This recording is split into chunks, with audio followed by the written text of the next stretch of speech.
agradeciendo al profesor Luis Petit y al profesor Gonzalo Pérez, no solo por la invitación que me extendieron para participar en este evento, sino por su voluntad de continuar poniendo un grano de arena en el rescate del Estado de Derecho. Su labor y la de todos los ponentes y participantes en esta jornada me hacen recordar un cuento del maestro García de Enterrique, a quien una vez lo entrevistaron y le preguntaron que por qué él había estado dando clases y seguía escribiendo durante el régimen de Franco. Y él respondió, porque esto va a pasar en algún momento. Y cuando pase, debe haber constancia de que no todo era oscuridad, de que había gente que seguía creyendo en el Estado de Derecho y de que efectivamente en Venezuela seguimos tratando de rescatar la institucionalidad y lo poco que queda del Estado de Derecho, no solo por nosotros, sino por las generaciones futuras.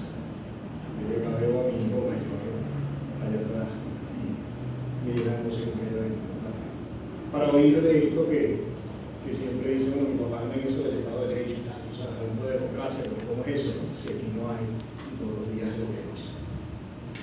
Antes de que se me quede en el tintero, esta presentación yo la había preparado para el Congreso de Derecho Procesal Constitucional y hay un artículo que tengo listo, pero que el profesor Gonzalo Pérez me informa que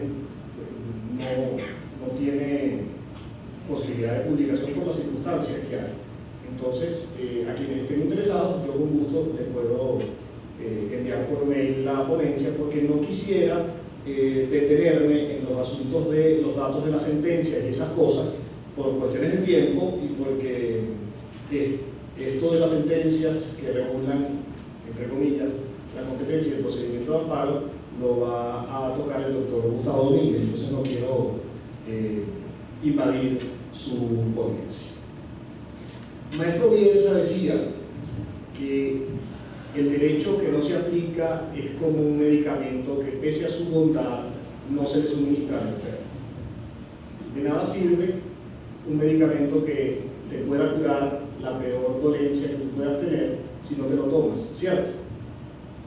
Y el derecho procesal constitucional es precisamente el medicamento que tenemos para garantizar la vigencia del Estado constitucional de derecho, que es la superación última del Estado de Derecho en cuanto a que no solo se somete a juridicidad, sino que tiene como finalidad esencial, como esencia misma de la existencia del Estado y de sus instituciones, es la vigencia de los derechos humanos. Para eso existe el Estado, por lo menos en teoría. Para eso existe el Estado de Derecho.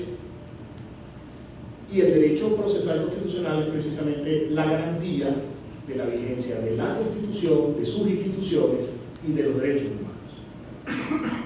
El derecho procesal constitucional ha evolucionado y ha sufrido un proceso de hibridación donde los dos grandes sistemas, el norteamericano y el europeo, han ido haciendo mixturas, particularmente en Latinoamérica, dando lugar a sistemas particulares, a sistemas propios.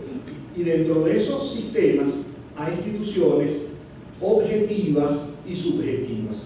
Las objetivas, que tienen como finalidad garantizar la supremacía de la Constitución, independientemente de las normas cuya violación se alegue, y las subjetivas, que tienen como finalidad garantizar la vigencia de los derechos humanos. Dentro de esas instituciones objetivas y subjetivas hay instituciones procedimentalizadas y otras que no. Una de las instituciones no procedimentalizadas es el control difuso, pero una de las instituciones procedimentalizadas y subjetivas es el amparo constitucional. ¿Y qué quiero decir con esto? Precisamente que tiene como vocación la garantía de los derechos humanos. Su única vocación, la finalidad del amparo constitucional es prevenir la violación de un derecho humano o restablecer la situación jurídica o el derecho humano que se vio infringido. Pero además es muy importante hacer referencia a que el amparo es procedimentalizado y como tal se encuentra sujeto a los lineamientos del debido proceso constitucional, que entre otros parámetros determina que debe estar sustanciado a través de un procedimiento que en teoría y constitucionalmente está sometido a la reserva de ley.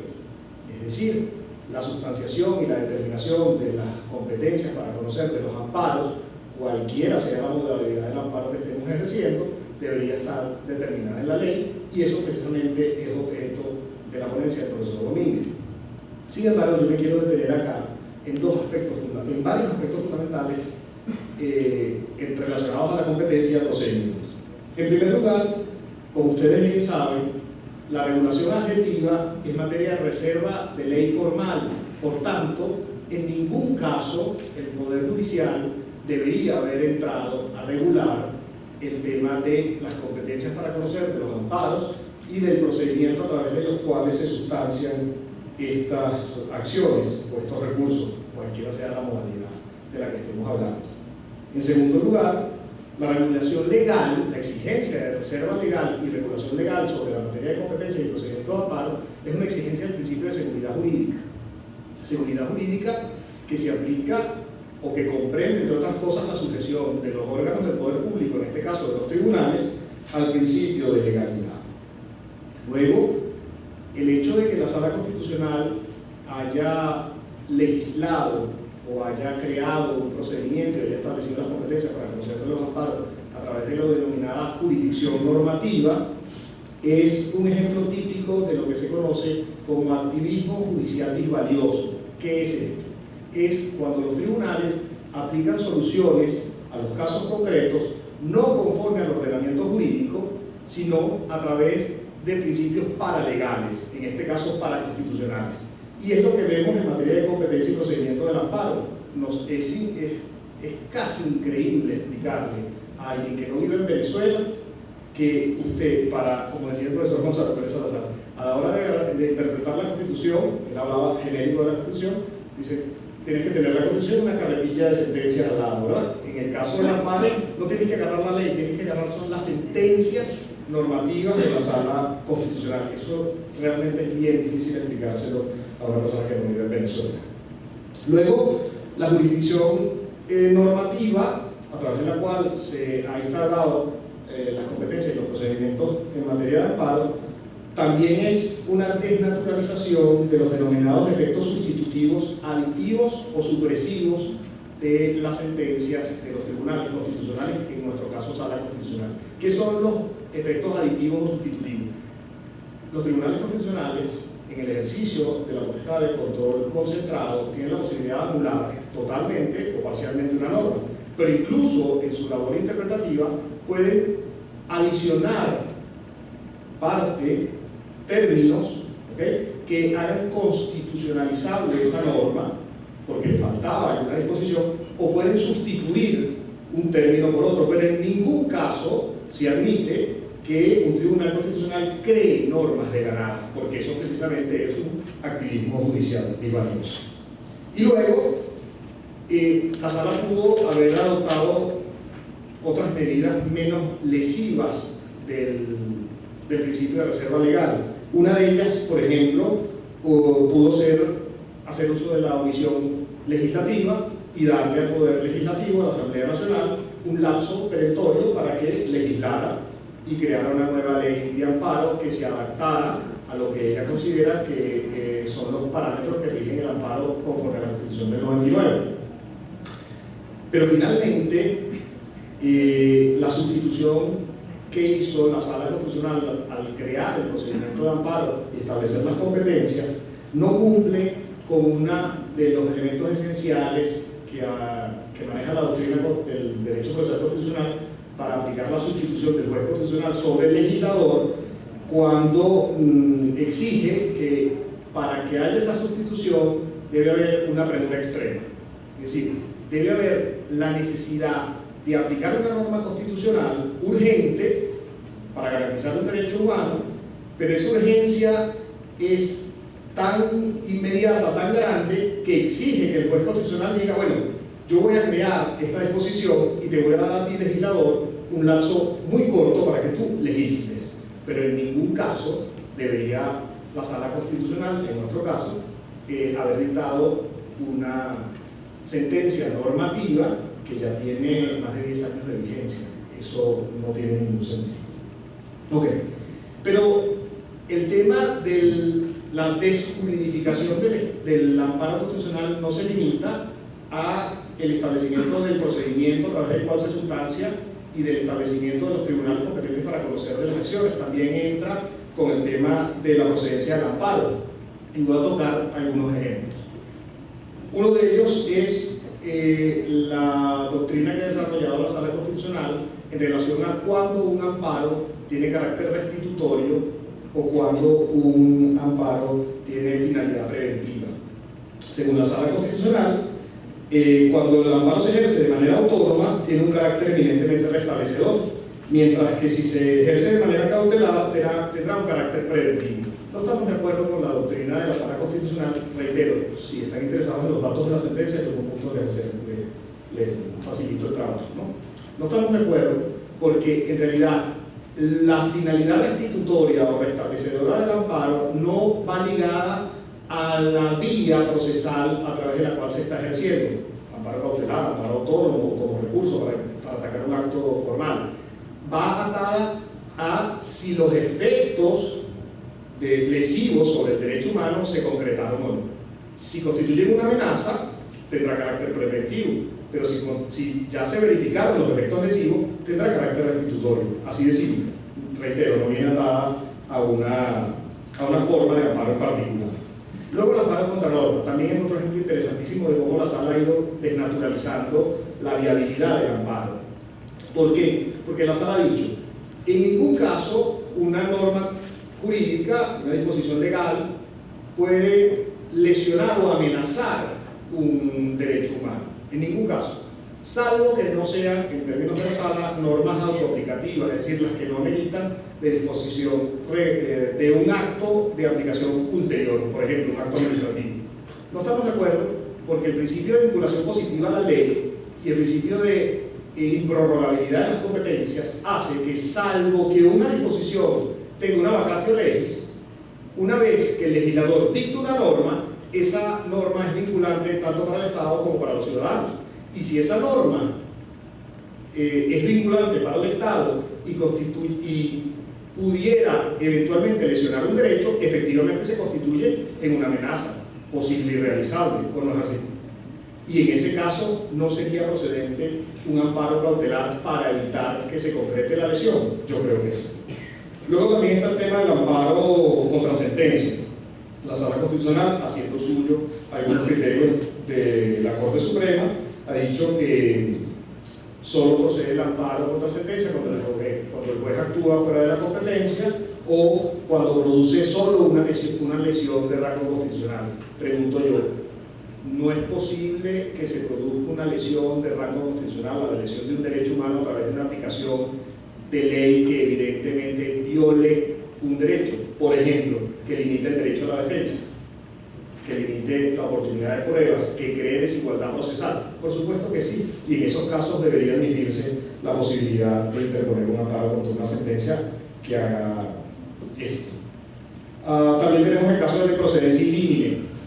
Amigos, si un justiciable cumple con las condiciones de admisibilidad de cualquier acción, en este caso de un amparo, y cumple además con las cargas procesales para sustanciar la causa, la consecuencia lógica es llevar el proceso a estado de sentencia, si es que, repito, se cumplen con todas las cargas procesales.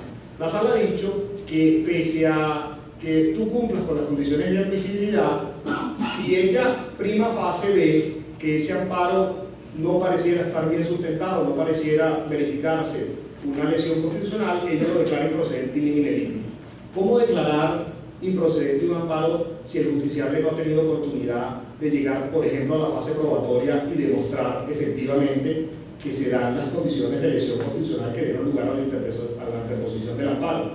Y peor aún, existe también la doctrina de la procedencia in limine, es decir, declarar con lugar el amparo sin la sustanciación del procedimiento y además sin el contradictorio, por tanto en violación del derecho a la defensa, del derecho al debido proceso y de todos los derechos adjetivos de los justiciables que eventualmente estuviesen denunciados como agraviantes en el proceso de amparo.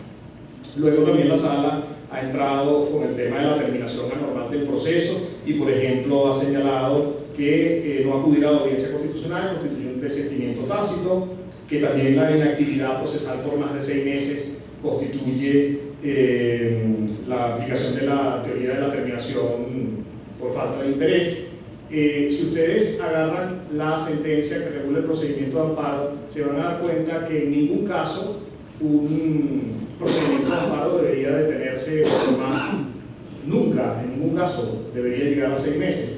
Y en el caso de que opere, lo que habría es denegación de justicia, retardo judicial. Y por tanto, la reprochabilidad no sería hacia el justiciable, sino hacia el tribunal que ha paralizado una causa urgente, como es el amparo, por un lapso desproporcionado. Entonces, todo esto nos evidencia que la Sala Constitucional, que además no es el único intérprete de la Constitución, pero es el último intérprete de la Constitución y es el Tribunal Especializado de Justicia Constitucional, lejos de afianzar la juridicidad y la supremacía de los derechos humanos en Venezuela, ha desnaturalizado todo el amparo, ha desjurificado la institución y constituye, en mi concepto, uno de los ejemplos más graves del desmantelamiento del Estado de Derecho al que hacía referencia el profesor Arrieta. Porque si ustedes tienen un mecanismo de justicia constitucional especializado para garantizar los derechos humanos y ese mecanismo ha sido desnaturalizado, desjurificado, ha sido interpretado de una manera contraria al principio de proacción, al punto que obtener un amparo en Venezuela se ha vuelto una de las acciones más difíciles de conseguir. Lo hablaba con la doctora Sosa hace rato.